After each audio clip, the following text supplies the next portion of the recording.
He was the man everyone believed could never fall. Zaid al-Faruqi, a name that echoed across continents, a man whose empire stretched from the oil fields of the Middle East to the glass towers of New York. To the world, he was untouchable, the first Arab to be called a trillionaire. Yet behind the shimmering facade of power and limitless wealth, a storm was brewing. It began with whispers in the financial markets, murmurs of collapsing assets, of risky ventures gone wrong. Overnight, those whispers turned into headlines. The trillionaire on the brink of ruin.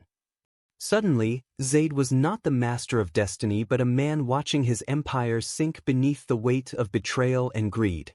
But this isn't just a story about money. This is the story of what happens when a man who once ruled the world discovers that power can vanish in an instant, and that salvation sometimes comes from the most unexpected places. In his darkest hour, when the world turned its back, Zaid found a hand reaching for him. A hand he never thought would matter. Before we begin, make sure you subscribe to the channel, like this video, and turn on notifications. That way you won't miss stories like this one, powerful tales of courage, love, and transformation that remind us all of what truly makes a person rich. Because what Zaid discovered in the shadow of bankruptcy was more valuable than every dollar he had ever made. And once you hear this story, you'll understand why the world was left speechless. The world had always bowed to Zaid al-Faruqi. From the day his first oil deal struck gold, he had been the definition of power. The son of Bedouin heritage and a visionary mother, Zaid built his empire not only on oil but on technology, real estate, shipping, and luxury. Newspapers called him the Titan of the Sands. He walked into rooms and presidents waited for him to speak. When he raised his hand, the stock markets trembled. And yet, in a single season, all of that began to unravel. It started in whispers, as it often does. A shaky investment in a European bank was the first domino to fall. That failure triggered doubts among his investors, and suddenly the trust he had cultivated for decades began to crumble. Within weeks, 3 of his largest holdings were under investigation. Analysts on American television declared that no man, no matter how rich, is immune to gravity. Zaid sat in his Dubai office tower, the floor-to-ceiling glass offering a panoramic view of the desert stretching toward infinity. But for the first time, the view gave him no comfort. He had seen sandstorms swallow caravans whole. Now, he was watching his empire dissolve just as ruthlessly. His boardroom had turned into a battlefield. Advisors who once clung to his every word now raised their voices against him. "You must liquidate, Zaid," one of them demanded. "Sell the European hotels before they're worthless. Cut your tech arm, it's bleeding money." Zaid's jaw tightened. "I don't sell pieces of my vision because of fear. Empires are not built on panic." But deep down, he knew panic was already seeping in. At night, when the skyscraper emptied and the city lights dimmed, he sat alone at his desk staring at financial reports that painted a picture of inevitable collapse. And then came the humiliation. A photograph splashed across global headlines, Zaid leaving a meeting with creditors in London, his shoulders bent, his face weary. The press devoured it. The trillionaire who looks defeated. The phone calls became relentless.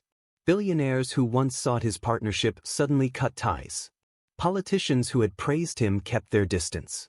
Even his own cousins in Riyadh whispered that perhaps Zaid had flown too close to the sun.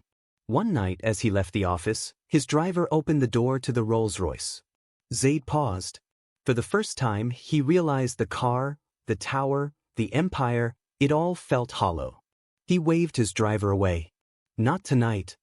He walked, alone, past the glittering shops of downtown Dubai, past the tourists snapping photos beneath the towering Burj Khalifa. He walked until the lights dimmed, and the streets grew narrower, rougher. His $1,000 shoes crunched on uneven pavement, the scent of street food lingering in the humid air. And that was when he saw her. She was sitting on the steps of a closed cafe, a battered violin case beside her. Her clothes were worn, her shoes nearly falling apart, but there was something defiant in the way she sat, back straight, chin lifted, as though the world had not broken her spirit. Zaid slowed, curious despite himself.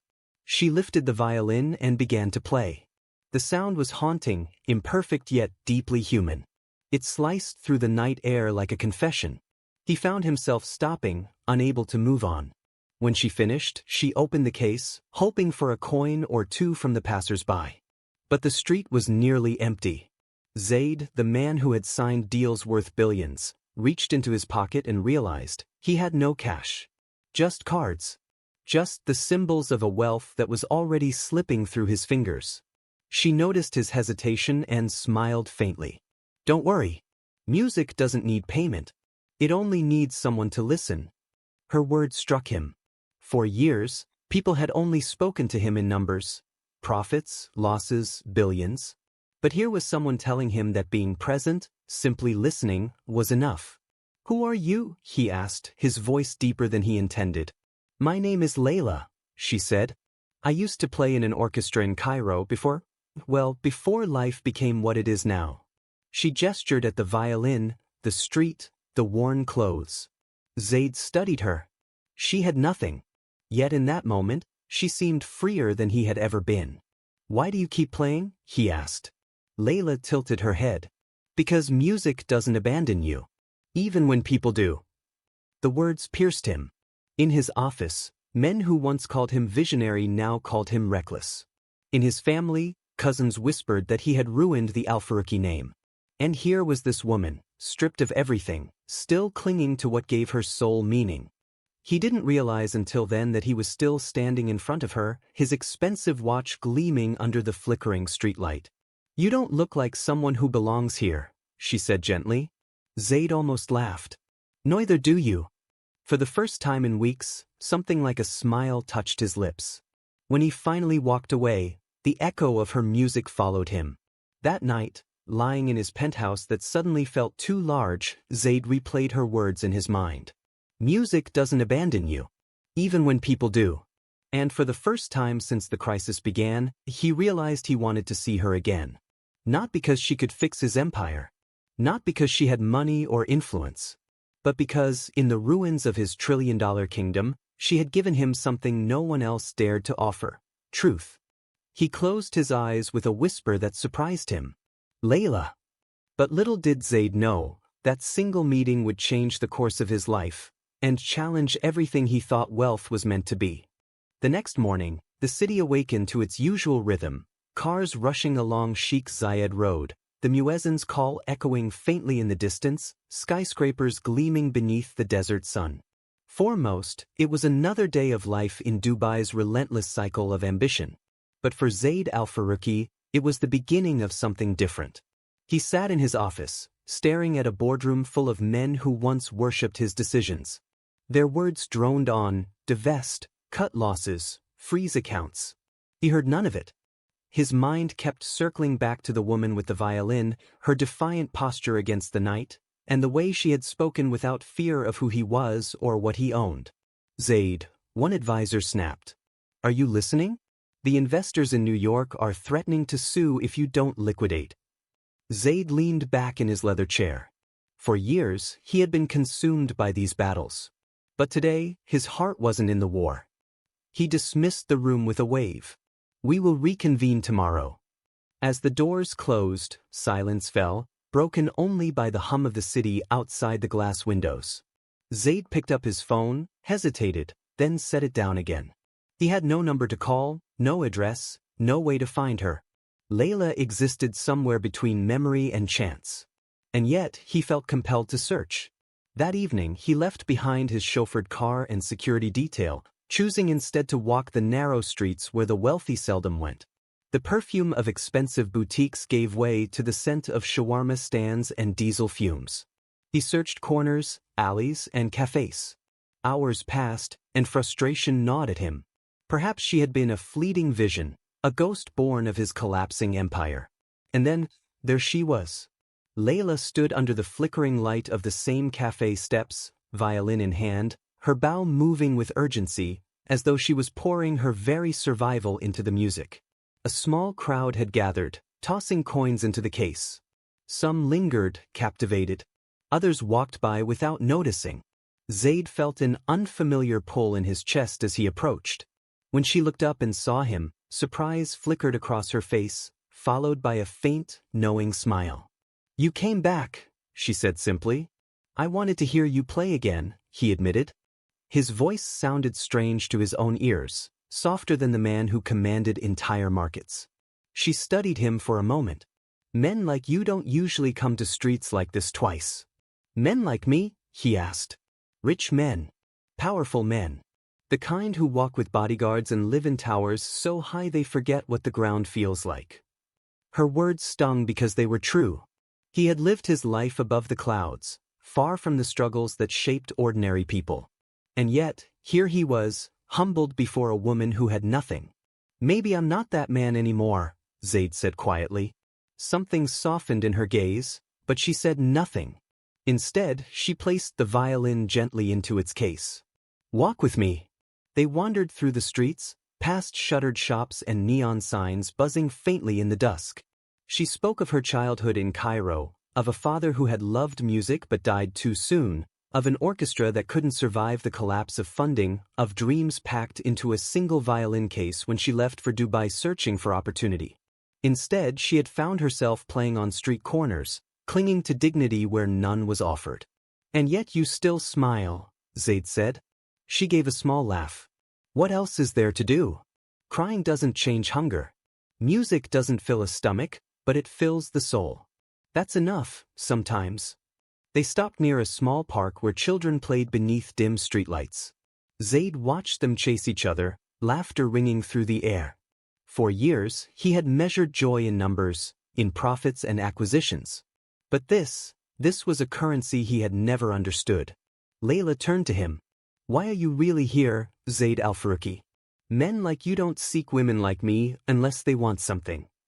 The directness of her tone startled him. For the first time in his life, he didn't have a prepared answer. He wasn't here for business, or reputation, or even escape. He was here because in her presence, he felt human again. "I don't want anything," he said finally. "I just want to remember who I am." Her eyes lingered on his, as if weighing the sincerity of his words. Then, almost reluctantly, she nodded. As the night deepened, they parted ways. But this time, Zaid didn't leave empty. He carried with him something unfamiliar. Back at the penthouse, however, reality struck. His sister, Yasmin, was waiting, her expression sharp. "Where have you been?" she demanded. "Do you realize the markets are in freefall? Do you realize the world thinks you're finished?" Zaid loosened his tie, exhaustion pressing against him. "I know." "Then act like it," she snapped. "You can't afford distractions. Especially not the kind who live on the streets." Her words froze him. She knew. Somehow she knew. He met her glare with quiet defiance. "Do not speak of her." Yasmin's eyes narrowed. "So it's true. You're chasing a violin girl while your empire burns." She stepped closer, her voice sharp with venom. If father were alive, he would be ashamed. The words cut deep, but Zaid didn't flinch. He turned away, his voice steady. Maybe father was wrong about what it means to be strong.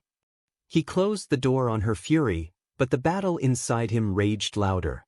He knew the world wouldn't forgive him for finding solace in someone like Layla. And yet he couldn't stay away. The next day, headlines screamed again. "The Trillionaire on the brink, al-Faruqi's empire faces collapse."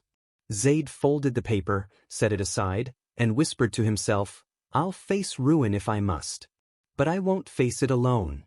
What he didn't yet realize was that fate was about to test that promise in ways neither he nor Layla could imagine. The following week unfolded like a storm without mercy. Every financial channel, every newspaper, every whispered conversation in the marble halls of Dubai's elite carried the same refrain: Zaid al-Faruqi is finished. The empire he had built brick by brick, trade by trade, was crumbling. The phones in his office rang endlessly, reporters desperate for statements, investors demanding reassurances. But Zaid found himself increasingly absent from those rooms, slipping instead into the alleys and street corners where Layla played her violin. Each time he returned, her music wrapped around him like a shield against the chaos. She played not for wealth, not for applause, but to survive, and in her survival, Zaid saw his own reflection. One evening, he arrived to find her already surrounded by a small crowd. Children clapped along to the melody, while an old man swayed as if the notes carried him back in time. Zaid stood at the edge, unnoticed at first, until her eyes lifted and met his.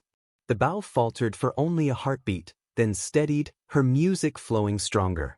When she finished, coins clinked into her case. Zaid stepped forward, but instead of offering money, he extended his hand. "Come with me tonight," he said. Layla hesitated. "Where?" "Somewhere you don't have to play until your fingers bleed just to eat." She studied him, her dark eyes sharp with suspicion. "And why should I trust a man who wears suits worth more than my rent?" "Because," Zaid said quietly, "for the first time in my life, I am learning to trust someone else. And that someone is you." Something shifted in her face. A wariness remained, but it was tempered by curiosity. Slowly, she placed her violin back into its case and took his hand. They dined that night in a modest Lebanese restaurant far from the glittering skyscrapers, a place where the smell of grilled lamb filled the air and waiters knew every customer by name. Zaid insisted on sitting in the corner, away from prying eyes. For once, he wasn't the man being watched, he was just a man watching her. Layla spoke between bites of warm pita bread. "You're running from something." Zaid gave a humorless laugh. "The world says I am running out of everything: money, power, respect. But yes, I suppose I'm running from who I used to be." And who was that? A man who thought his value was measured in skyscrapers and numbers. A man who crushed competition without hesitation. A man who forgot what compassion looked like. Layla set down her fork. "And now I sit here with a woman who plays music on street corners, and I feel richer than I ever did in those towers." For a long moment, silence settled between them, broken only by the chatter of nearby diners. Then Layla spoke, her voice softer. "You think money ruined you. But money only shows what's already inside. Maybe you're not as broken as you believe." Zaid had no reply. Her words pierced through the noise of his world, finding the quiet place inside him he rarely allowed himself to feel. But outside that restaurant, the world moved with cruelty. Yasmin, his sister, had begun her campaign. She summoned board members, whispered doubts into the ears of investors, and painted Zaid as reckless and distracted. By morning, headlines screamed, "Zaid Al-Farooqi seen with street musician while empire collapses." A grainy photo showed him holding Layla's hand as they walked from the cafe. When Zaid saw the paper, fury coursed through him, not because of the scandal, but because of how vulnerable Layla had become. She would now be a target, mocked, perhaps even threatened, for daring to stand near him. He found her that evening at the same corner, playing as if nothing had changed. "Why are you here?" he demanded. She looked up calmly. "Because this is my life. Music doesn't stop just because people gossip. They will use you to destroy me." "Then let them try," she said with quiet strength. "I am not afraid of men in suits and their lies. I have lived through worse." Zaid's heart tightened. He admired her resilience, but he also feared it would cost her dearly. He reached for her hand. "At least let me protect you." She tilted her head, a faint smile forming. "Maybe I don't need protection. Maybe you do." Her words struck harder than any insult Yasmin had hurled. For all his wealth and power, it was true, he was the one unraveling, and Layla was the one holding him steady. Days later, the crisis reached its peak. A meeting was called at the Al-Farooqi boardroom. Investors flew in from London, New York, and Riyadh, their faces grim, their voices sharp. Yasmin stood at the head of the table, her tone commanding. "Zaid has lost control," she declared. "His obsession with a street performer is proof enough. He is no longer fit to lead." Murmurs spread through the room. Eyes turned toward Zaid, who sat at the far end, silent. Finally he rose. "For years I told you profit was everything. I told you compassion was weakness. And I was wrong. Perhaps I am no longer the man to lead you. But I will not apologize for discovering my humanity." The board erupted, some outraged, others stunned. Yasmin's lips curved in triumph. But Zaid felt no shame. He left the meeting without waiting for a vote. Outside, The desert wind carried the smell of sand and sea. For the first time, Zayd didn't care if the empire crumbled. What mattered was not in the towers or the contracts. It was waiting for him in the music of a woman who had nothing but her courage. That night he went to find Layla again. As he approached, she stopped mid-song, her bow hanging in the air. "What happened?" she asked. "I may have lost everything," Zayd replied, his voice low but steady. "But I think I finally found something worth more." Layla searched his face, her eyes shimmering in the dim streetlight. "And what is that?" "You," he whispered. But even as the words left his mouth, shadows loomed. Men in suits stepped from the darkness. His rivals, his enemies, perhaps even those sent by his own sister. Zayd pulled Layla close, his heart pounding. He knew this was only the beginning of a fight much greater than money. The shadows that surrounded Zayd and Layla that night were not illusions of fear. They were real men, dressed in crisp suits, their eyes sharp, their posture threatening. They carried no weapons that could be seen, but Zayd knew power when he saw it. Financial power, political power, the kind of influence that could destroy reputations without firing a single shot. Layla's fingers tightened around his arm. "Who are they?" she whispered. "Enemies," Zayd muttered. "Or maybe worse, friends who have turned into enemies." One of the men stepped forward. He was tall, clean-shaven, with the unmistakable confidence of someone who had been promised victory. "Mr. Al-Faruqi," he said smoothly, "your time is over. Step aside. The board will remove you officially tomorrow. Tonight, you are merely a man clinging to shadows." Zayd's jaw clenched. He wanted to lash out, to prove he was still the lion they feared, but Layla's hands steadied him. He turned, looking into her eyes. She gave the slightest nod, a silent reminder that true strength was not in destruction, but in restraint. Without another word, Zayd walked past the men, holding Layla's hand tightly. For the first time in years, he chose not to fight with power, but with dignity. By the next morning, news spread like wildfire. Zayd Al-Faruqi had been removed as seal. The empire he had built now belonged, effectively, to Yasmin and her allies. Zayd was painted as a reckless man, blinded by foolish distractions, too weak to lead. Layla found him on the balcony of his private villa that evening. He stood without his usual tailored suit, dressed in simple linen, gazing at the horizon as the sun melted into the desert. "You've lost everything," she said softly. He turned, his expression unreadable. "No. I've lost money. Towers. Titles. I still have breath. And I still have you."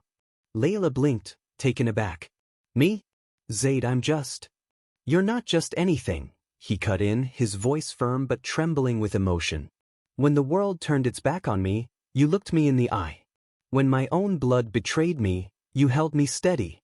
You've given me more than any empire ever did." Her heart raced, but she shook her head. "I don't know if I can be what you need." "Then let me be what you need," Zayd said, stepping closer. "Let me learn how to live without a crown. Teach me what it means to be human again." The words left her speechless. She had seen men beg for money, for power, for her violin's fleeting melody. But no man had ever begged for the chance to learn compassion. Days passed. The glitter of Dubai's elite no longer welcomed Zayd. Invitations disappeared. Phones fell silent. His name was whispered only in mockery. But while his empire collapsed, something unexpected grew.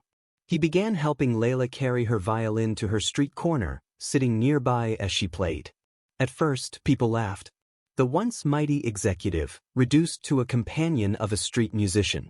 But as the days went on, people noticed the way he listened, truly listened, to every note. His eyes closed, his face softened. One evening, a young boy tugged at Zayd's sleeve. "Mister, are you the man from the newspapers?" Zayd looked down. "Yes." The boy grinned. "Then you must be the man who makes her smile." Zayd blinked, his throat tightening. "Maybe I am." But shadows of power never vanish quietly. Yasmin was furious. To her, Zayd's quiet fall from grace was not enough. She wanted him erased, humiliated, destroyed beyond recovery. She arranged a press conference, using her new position to denounce her brother publicly. Cameras flashed as she stood at the podium, declaring, Zaid al-Faruqi's reign was a danger to this empire. He abandoned duty for weakness. His story is a warning. Sentiment destroys leaders. Layla watched the broadcast with clenched fists. How can she speak like this? You built everything she's standing on. Zaid sat calmly beside her. Let her speak. Her words will reveal more about her than about me. Still, he couldn't shake the fear. Yasmin controlled the empire now. With her resources, she could make life dangerous, not only for him, but for Layla. That night, as they walked back from her performance, they found their path blocked again. This time, the men were not in suits. They were thugs, rougher, harder. Hired hands. Layla froze, clutching her violin. Zaid. The largest of the men sneered. Your sister says you're done. She says you should disappear. Zaid stepped in front of Layla instinctively. Then she should tell me herself. The thug shoved him hard. Zaid staggered but held his ground. His fists curled, but he didn't strike. Instead, he turned to Layla. Run. She refused. Not without you. The men laughed, circling them. But before they could act, the sound of sirens wailed in the distance. The thugs scattered, melting into the shadows. Layla's legs trembled. Zaid held her close. I should have known she wouldn't stop. Layla pulled back, her eyes blazing. Then fight her. Not with money. Not with thugs. Fight her with the truth. Zaid frowned. What truth? The truth of who you've become, she said fiercely. Show them you're not the man they painted. Show them what compassion looks like when it wears your face. Her words cut through his fear like a blade through silk. For the first time, he understood. He didn't need to reclaim towers or thrones. He needed to reclaim himself. The next day, Zaid made a decision that shocked even Layla. He called the press. He asked for a camera, a microphone, a live broadcast, not from the golden towers of his old empire, but from the street corner where Layla played. As the crowd gathered, as cameras blinked red, Zaid stood tall in the fading light of day. Beside him, Layla lifted her violin. The world held its breath. This, Zaid said, pointing not to himself but to her, is strength. Not power. Not wealth. Strength. For too long, I believed money was my armor. But it was always my prison. Today, I tell you the truth, I am no longer your billionaire. I am just a man learning to live. Layla's bow touched the strings, and music filled the air, raw, defiant, beautiful. As his words spread, as her melody carried, something shifted in the crowd. They no longer saw a fallen king. They saw a man rising again, not in riches but in humanity. But in the distance, Yasmin watched, her lips curling into a smile. This was not over. The night sky above Dubai glittered with restless stars, but Zaid al-Faruqi felt none of their warmth. He stood on the rooftop of a modest building in the old quarter, the sounds of the bustling city below mixing with the hum of his thoughts. This was not the man who once commanded glass towers and empires of gold.